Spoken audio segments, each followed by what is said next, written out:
For today's video, share ko sa inyo, pumunta pala kami kahapon sa temple dito sa Gujarat. Sikat to sa Gujarat na temple guys, dito sa India. Gujarat, India guys. Ito pala yung mga kasama namin.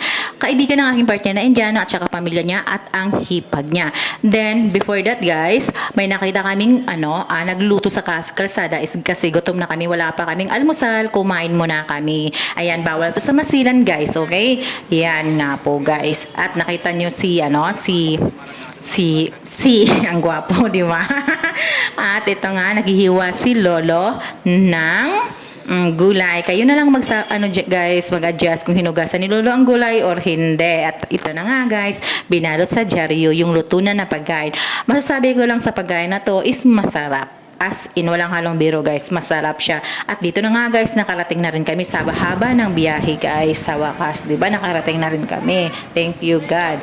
Then, ito na nga, at iiwan ang mga sapatos bago ka pumasok sa temple. Kasi maraming bawal dito sa temple guys. Bawal ipasok ang sapatos. Bawal sa mga babae naman. Bawal ang may regla.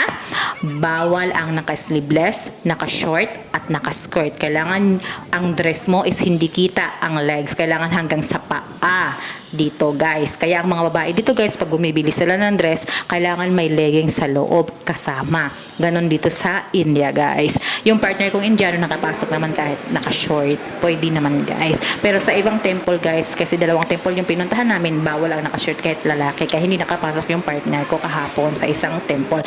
At saka nakita niyo yung bata guys, yung kinukuha niya is yung tinatawag na pagkatapos mo magdasal, kakain ka nun. Ang tinatawag is prisad. Ayan na nga guys, bumaba na nga kami at nag-ikot-ikot na rin. Kung makikita niyo sa video na to is pinapakita ko ang mga kakaibang mga iba't ibang klase ng mga Panginoon nila guys na nakaukit sa sa wall. Iyan yung mga god nila guys. Ito pala yung view dito sa gilid ng temple. Malit lang siya na temple guys, hindi siya gaanong kalakihan. Ayan na nga guys yung sinasabi kong nakaukit sa wall. Yung mga mga god, iba-ibang klase ng god nila dito sa India guys. Marami silang pinaniniwalaan dito sa India guys. Kung i-share ko sa inyo, mahihirapan din ako intindihin sa partner ko. Ginoo ko.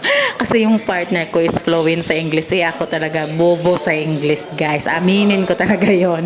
At dito na nga guys, ito din yung isa nilang Panginoon guys na pinaniwalaan nila. Then, ayan na nga, pauwi na nga kami dito kasi pupunta pa kami sa isang temple pero hindi ko na nga pinakita yung temple na yon. Kasi kung ito malinis guys, doon, ay grabe guys, may amoy, hindi ko na siya binidyohan, di ba? Yung pinakita ko pala yung santo na guys is God of the Money. Thank you for watching guys.